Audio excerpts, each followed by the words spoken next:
Google says this is the affordable mid-range smartphone with flagship-level software experiences, the Pixel 9a.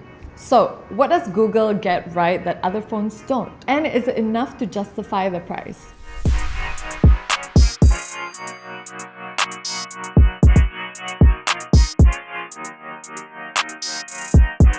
Let's start with day-to-day use. The Pixel 9a runs on Google Tensor G4 chipset with 8 gigs of RAM and up to 256 gigs of storage. Apps open fast, switching between them is seamless, and the UI just works. The phone did feel a little warm pretty quickly after about 40 minutes of gaming, but the battery dropped only 10%, which is decent, and the temperature hit around 38 degrees Celsius, which is still considered to be normal. Nothing crazy, but warm enough that you'll notice. The battery on the Pixel 9a is one of the best performing batteries out there. Even though it's a 5100 mAh battery, the software optimization makes the battery performance even better. Even on the iPhone 16 Pro Max, a flagship phone, only has 4685 mAh battery. Charging-wise, it charges at 23 watts wired charging and 7.5 wireless charging.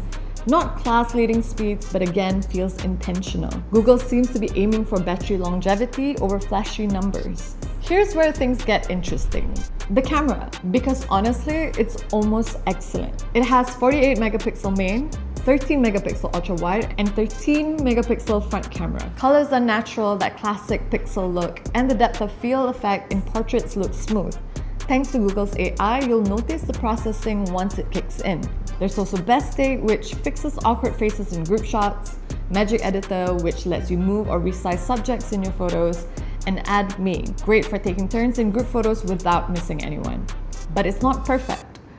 Portrait mode sits at around 80% for accuracy in our tests. It struggles with foliage, fine details like hair strands, fur, or flower petals. But that's nitpicking. Background separation can look obvious if you look closely. For humans, the processing is nice for skin tone, but overall, the portrait mode processing may look slightly dated to some, especially compared to results you get from recent releases. Overall, the processing leans more towards the HDR look than a natural balance look from our testing. For zoom, there's no telephoto lens, so it relies on AI upscaling and it does a decent job. We tested a zoom shot of a bird at the lake. Detail wasn't sharp, but the colors were clear. Macro mode is surprisingly good. Sharp textures, nice details, but the lighting in photos is a bit inconsistent. Some shots look brighter than real life, others are a bit too dim.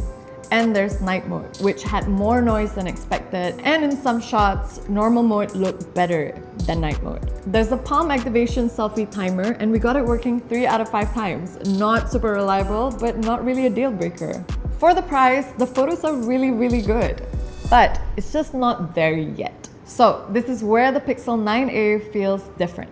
The camera bump is nearly flush, so the phone lies flat on a table, which we haven't seen in a while. The body feels balanced and the matte finish makes it easy to grip. The design is clean and understated, like recent iPhones or Galaxy S25 phones. But its biggest strength is probably software. No ads, bloat, weird app stores, or pushy security alerts.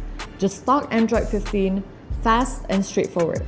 And it has 7 years of OS and security updates, which is rare. Even some flagship phones don't get that. And what sets it apart is how Google baked in AI in Pixel 9a. Just super practical, no gimmicks, nothing. There's live transcribe, great for real-time captioning during conversations or interviews. There's voice typing, quick accurate speech-to-text for messages or notes. Now Playing tells you what song is playing nearby, and you don't really need an app for this. Call screening. Google Assistant picks up and screens unknown numbers for you.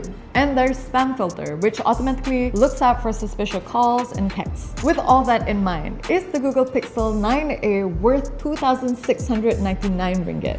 The Pixel 9a has its pros and cons. The camera AI has its quirks and it can get warm under pressure, but it's also one of the most refined, straightforward phones you can buy at this price. If you care more about experience than spec sheets, if you want a phone that's clean, dependable, and gets better over time, personally, the Pixel 9a is a pretty sweet long-term deal. But in Malaysia, that still means a mid-range phone costs 2,699 ringgit.